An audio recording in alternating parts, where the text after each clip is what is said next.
Bienvenidos.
Making a hollow 3D Easter bunny or chocolate Thanksgiving turkey seems daunting, but it's easier than you think.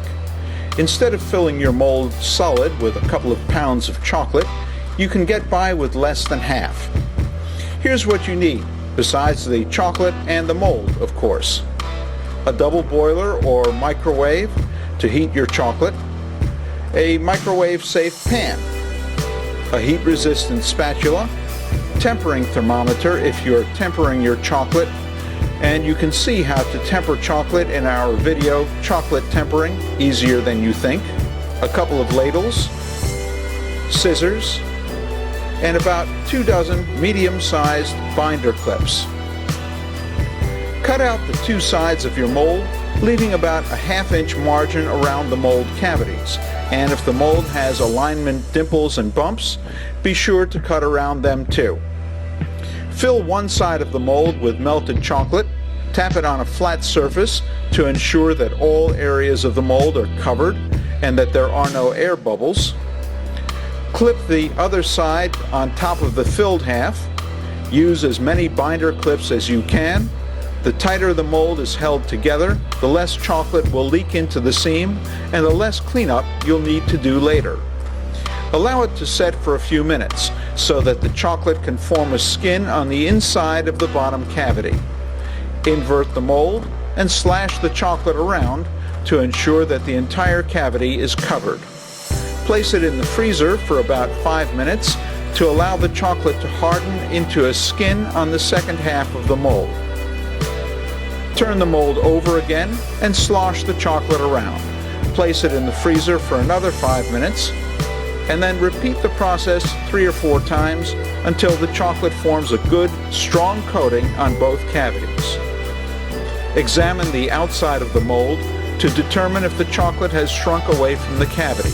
If the mold seems to be turning grayish, the chocolate is ready to unmold. Take your clips off and gently remove one side and then the other. Trim away the excess with a sharp knife. If your creation doesn't stand straight, heat a pan with a hairdryer, then rub the bottom of the cast on the warm pan to melt the bottom flat, and voila, a standing chocolate bunny. Making a chocolate mustache lollipop is a lot easier than growing a mustache. You start with melted chocolate, use either candy melts or tempered chocolate, And to learn how to temper chocolate, view our video, Tempering Chocolate Easier Than You Think. Use a ladle, a squeeze bottle, or even a spoon to fill the cavities of your mold. Don't overfill them because then you will have to scrape away the excess chocolate from the sides of the cast. Place the lollipop sticks into the stick channels and give them a 180-degree turn to ensure that the chocolate adheres well to them. Tap the mold on a flat surface to smooth out the chocolate and force any air bubbles to rise out of the melted chocolate. Place your mold in the freezer for about 10 minutes until the chocolate sets and hardens. When it is set, the chocolate will shrink away from the mold. The back of the mold will look grayish rather than brown when the chocolate has shrunk away. Turn your mold over carefully and your chocolate lollipops will drop out.